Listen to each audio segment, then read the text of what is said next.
Je veux le savoir.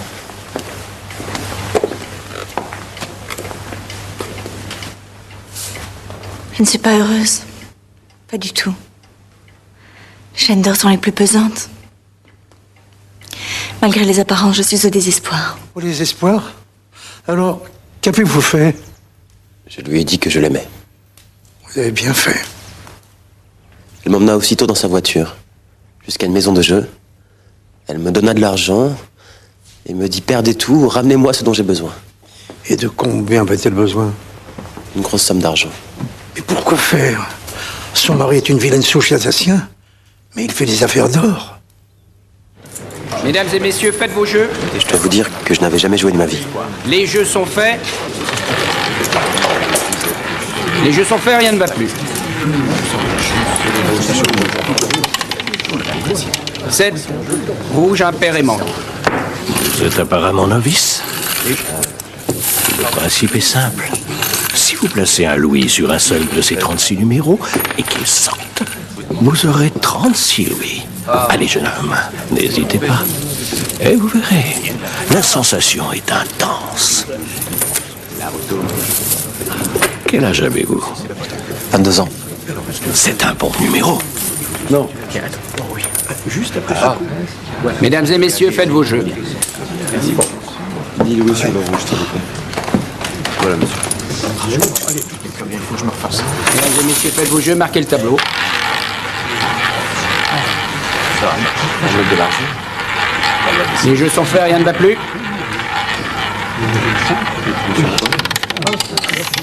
« 22, noir, pair et passe.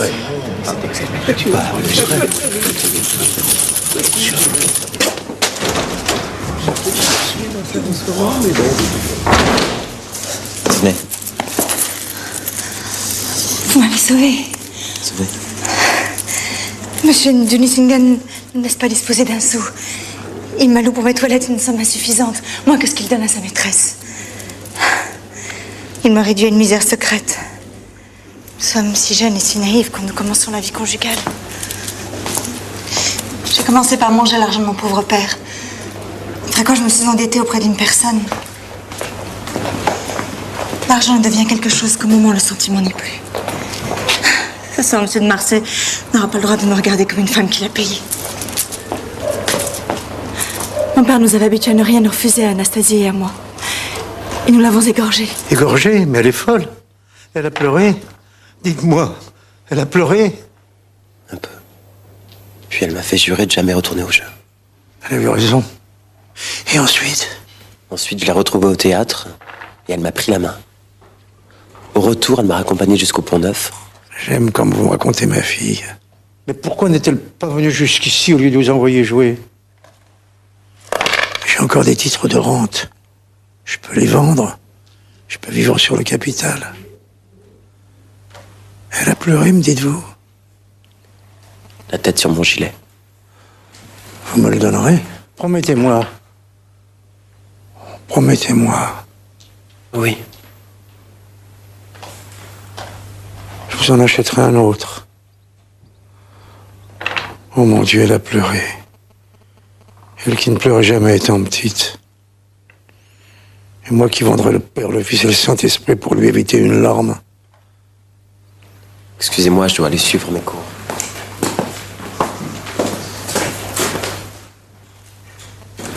Je crois que votre Delphine donnerait tout au monde pour être reçue chez ma cousine, Madame de Beauséant. Assurément. Alors quand vous la verrez, n'oubliez pas de lui dire que je ferai tout pour lui procurer cette joie. Et cela parce que je l'aime trop.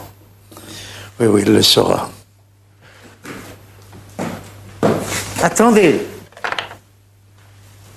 Méfiez-vous de cet homme. Vous savez, votre, c'est un drôle de pistolet. J'ai l'impression qu'il veut vous embarquer dans quelque chose de... Méfiez-vous. Vous oubliez le gilet.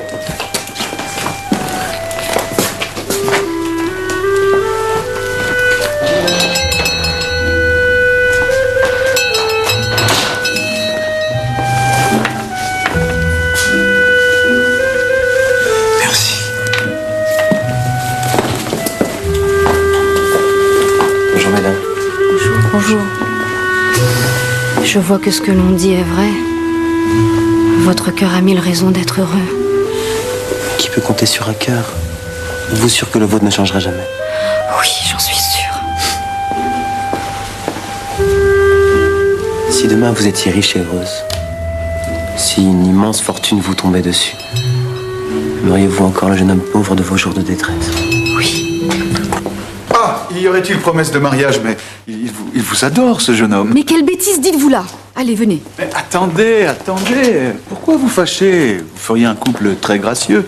Mademoiselle Victorine, donnez-moi votre main. Je m'y connais en chiromancie, je dis souvent la bonne aventure. Mais, mon Dieu,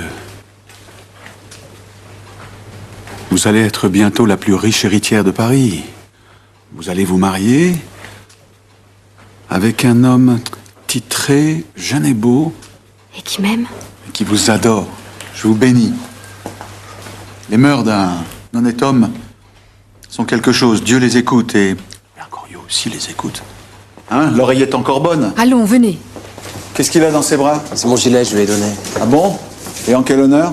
Il porte les traces des larmes de sa fille. Les traces de larmes de sa fille? Mais dites donc, vous les aimez comme des maîtresses, vos filles. Seul un amant pourrait se conduire ainsi. Ce n'est pas une façon de se conduire avec ses enfants, que je sache. Des enfants qui, en plus, vous saignent comme un cochon. Arrêtez!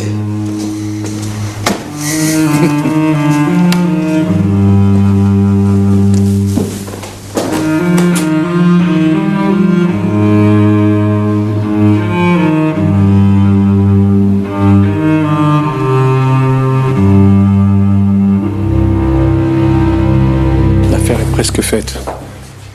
Quelques mois, je partirai pour l'Amérique. Je vous aime, je vous l'ai dit. J'ai la passion de me dépenser pour un autre. Un homme est un dieu quand il vous ressemble. Les deux hommes se sont pris de querelle. Le petit Taillefer est très fort à l'épée. Il est tout confiant. Il sera saigné par un coup que j'ai mis au point et que je vous apprendrai. Chez-moi. Où allez-vous? À la faculté. Sans vos livres.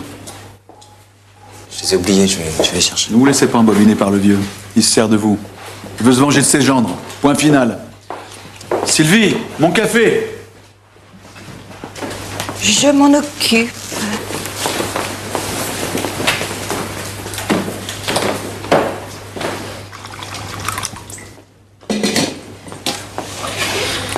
Laissez. Je m'en occupe. Ils sont pas un peu serrés, les avant-cœurs, maman? Mais vous êtes ficelé comme une carotte. On n'étouffe pas un petit brin? Voulez-vous garder vos mains? Mais si vous pleurez, tout va exploser. C'est pas grave. Je ramasserai les débris avec un soin antiquaire. C'est d'un galant. J'espère qu'il ne va rien sentir. Ah! La servante est nouvelle. On engage du personnel, maman? Merci.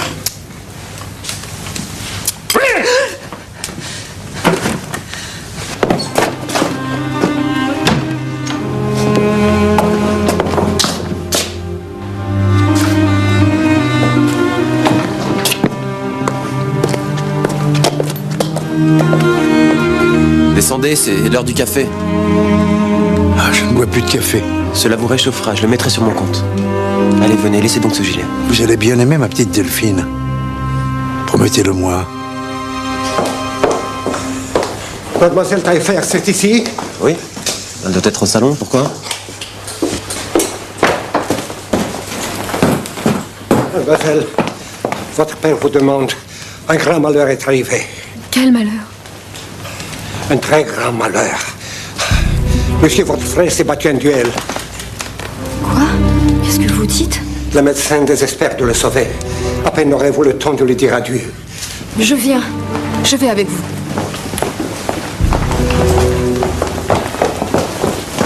Décidément, la jeunesse ne sait plus se conduire, hein? Comme vous dites.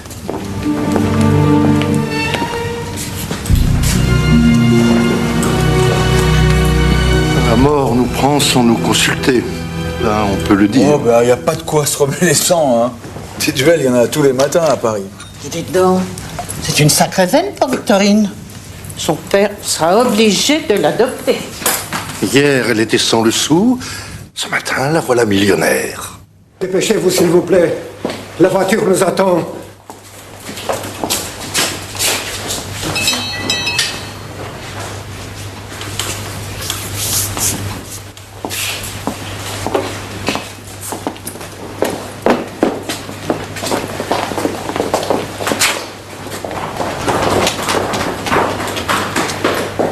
Parole, vous êtes prophète. Je sais à quoi vous pensez. Et à quoi je pense? Vous vous dites que la jeunesse d'aujourd'hui est bien imprudente. Je me dis ça. Et bien d'autres choses.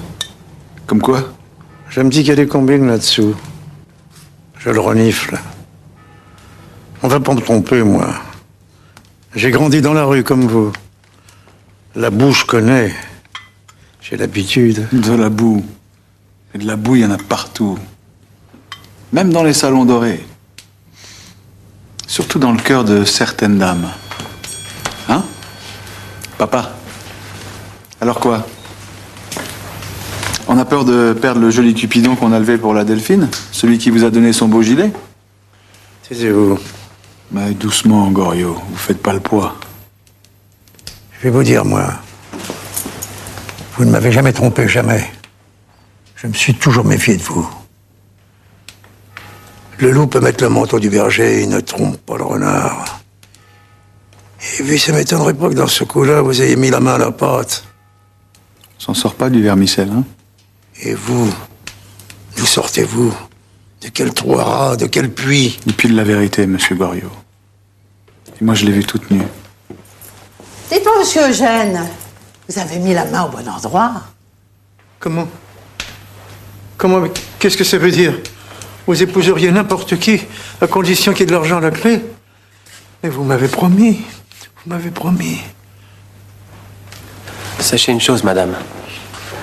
Je n'épouserai jamais mademoiselle Victorine. Col tempo. Avec le temps, comme disent les Italiens.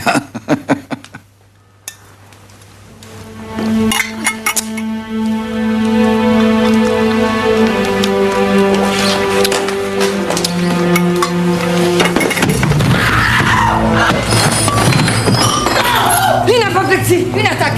Vite! Courez donc chercher monsieur Bianchon. Allez, Christophe, chez l'apothicaire. Allez donc voir si vous avez de l'éther. De l'éther, oui. Oui, il faut toujours avoir de l'éther dans une maison. Mais dépêchez-vous. Mais je me dépêche. Dépêchez-vous.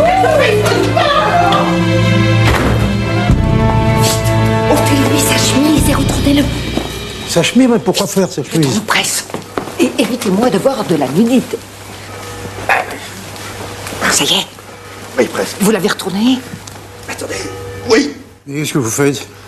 Si c'est pour le soigner, je comprends pas. Je comprends pas. Vous pouvez y aller, il est prêt. J.C. JC? De qui voulez-vous parler? Jacques Collin. Un évadé du bagne de Toulon.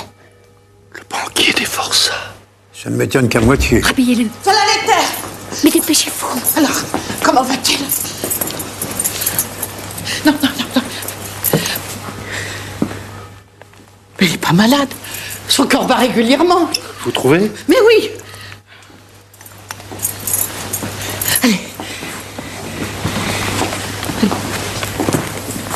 Allez. Regardez, j'ai l'éther. Ah, il est fort comme un Turc. Le fils Taillefer qui va se frotter à un colonel de la vieille garde. Résultat, 2 pouces d'acier dans le front. C'est très rare à ce moment. Et la petite Victorine est devenue un des premiers partis de Paris. Tu te rends compte? Elle te regardait d'un bon oeil, ou je me trompe? Je ne peux pas l'épouser. Pourquoi? Parce que j'aime une autre femme et je suis aimé.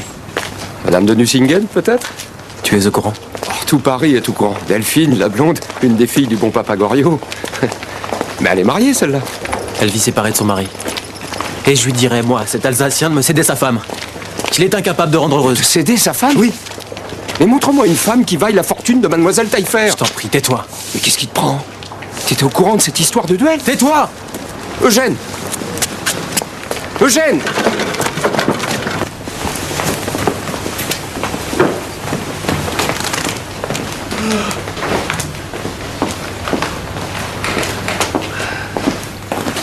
Alors, qu'est-il arrivé?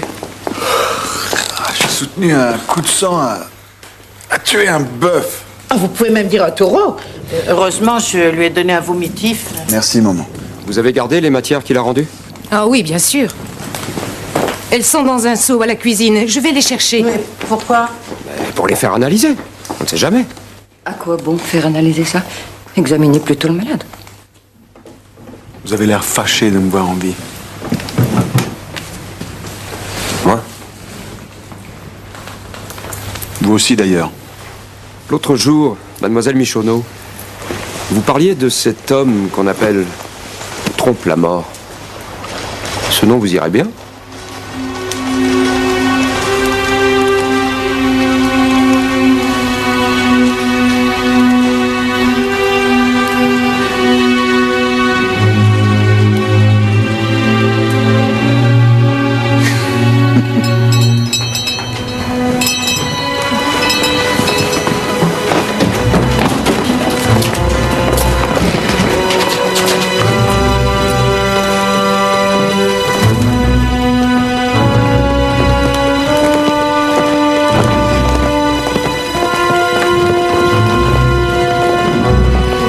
Et du roi, Jacques Collin, je vous arrête. Oui, c'est moi, Jacques Collin, oui, c'est moi, condamné à 20 ans de fer, dit Trompe-la-Mort. Allez-y, passez-moi les menottes. Passez-moi les menottes, vous êtes témoin que je résiste pas, hein. T'aurais bien aimé le répandre, mon résigné sur le parquet, hein.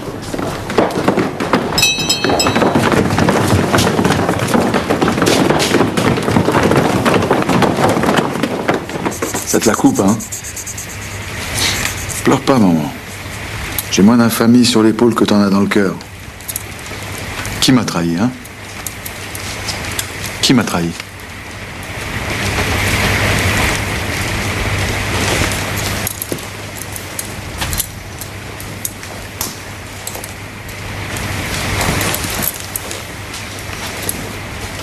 C'est toi, hein? Vieille cagnotte. N'aie pas peur, va. Je te pardonne, je suis chrétien. Combien on t'a donné, hein? Espèce de ninon carrier, Vénus du Père-Lachaise. Si tu m'en avais parlé, t'aurais eu le double. Tu vois, ils me regardent tous avec terreur, mais toi, tu leur soulèves le cœur de dégoût. Moi, j'ai jamais trahi personne. J'ai 10 000 frères qui vont se mettre l'âme à l'envers pour que je m'évade et que je te retrouve. Allez, en route. Adieu, Eugène. Notre marché tient toujours, mon ange. Où que je sois. Vive la vie. Merci, hein. Merci pour tout. Vous avez été très aimable avec moi. Merci. C'était un petit homme gris à Paris. Joufflu comme une pomme qui sans un sou content vit content. Et dis-moi je m'en, et dis-moi je m'en, ma foi je m'en. Ah, c'était un homme bon tout de même. Si cette femme doit continuer à manger avec nous, moi je décampe. Et moi je vous suis. Moi aussi. Monsieur Poiret, faites-lui comprendre qu'elle doit s'en aller. Là, tout de suite. Mais j'ai payé mon terme.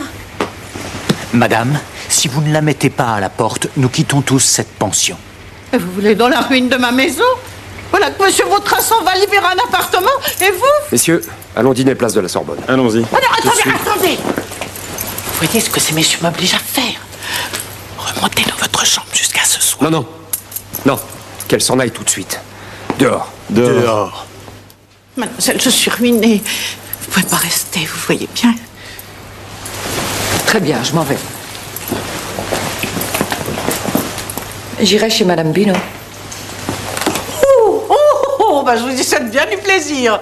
On vous servira du réchauffé et du vin à faire danser les chèvres. Allez-vous-en.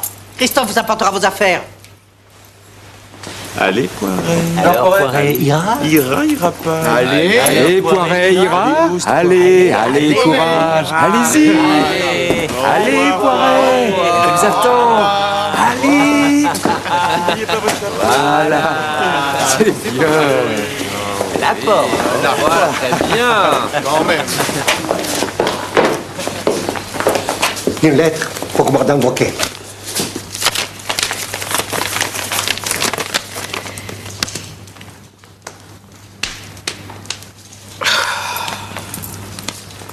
Il n'y a plus qu'à brûler ma maison. Le fils Taillefer est mort. Victorine et sa tutrice me demandent de leur envoyer leurs effets. Quoi? Ils habiteront chez le père. 4 appartements vacants. Oh, le malheur est entré chez moi.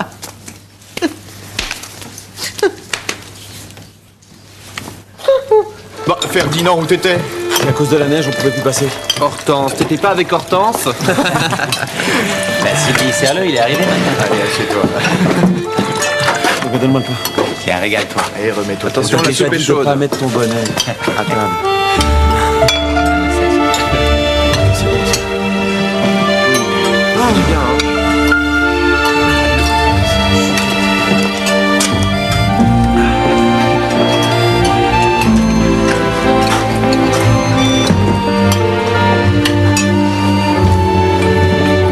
Je peux rien avaler.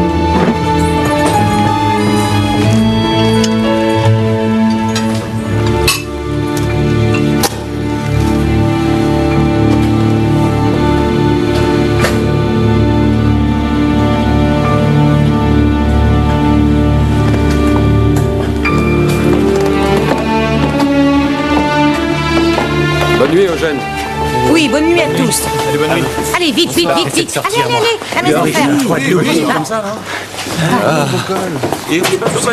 À demain. Quelques jours, j'aurai une surprise pour vous. Pour moi? Pour vous. Où m'emmenez-vous? À présent, vous êtes tout à fait libre.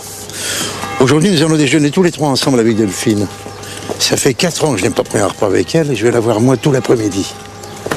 Vous savez, je travaille chez vous depuis quelques jours. Chez moi? Chez vous.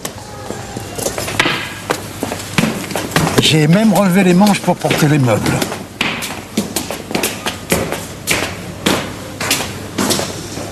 Voilà, c'est ici. Après vous. Ici, c'est l'antichambre. Tout est presque prêt. Je ne pourrai plus attendre. Et par ici, Il a donc fallu aller vous chercher? le destin s'en est mêlé. Ce sera notre endroit à nous.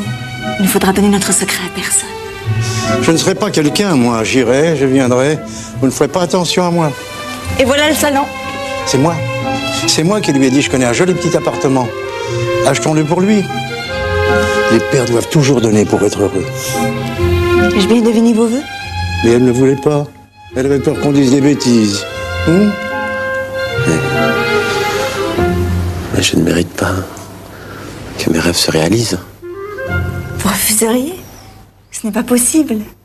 Si vous savez tout le plaisir que j'ai eu à m'occuper de ce ménage de garçons. Ne faites pas de façon, allons. Autrefois, les dames offraient des casques et des armures à leurs chevaliers. Aujourd'hui, elles sont là, les armes de l'époque. Les outils nécessaires à qui veut devenir quelqu'un. Papa, décide le don. Mais qui a payé pour tout ça? Regardez,